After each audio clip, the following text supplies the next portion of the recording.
রথযাত্রা উপলক্ষে বৃক্ষরোপণ সুন্দরবনে। রথযাত্রা উপলক্ষে অভিনব উদ্যোগ সুন্দরবনে। বৃক্ষরোপণের মধ্য দিয়ে রথযাত্রার শুভ সূচনা হল সুন্দরবনে।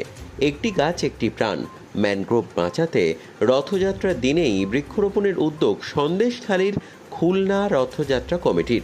পরিবেশের ভারসাম্য রক্ষায় যে বৃক্ষের অবদান অনস্বীকার্য, সেই কথা সাধারণ মানুষকে অবগত করাতেই এই পরিকল্পনা রথযাত্রা কমিটির।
নষ্ট হয়ে যাচ্ছে, সেই প্রেক্ষিতে বৃক্ষরোপণ খুব গুরুত্বপূর্ণ।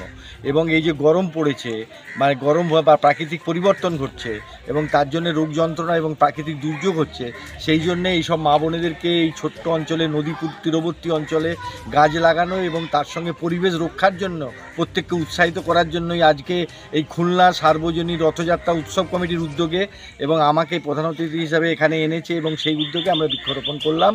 এবং সেই বৃক্ষরোপণের উদ্দেশ্য মানুষকে সচেতন করা। আপনার নাম কি রয়েছে? আমার নাম ডাক্তার প্রকাশ মল্লিক, আমি ওয়ার্ল্ড ফেডারেশন হোমিওপ্যাথির আন্তর্জাতিক সভাপতি।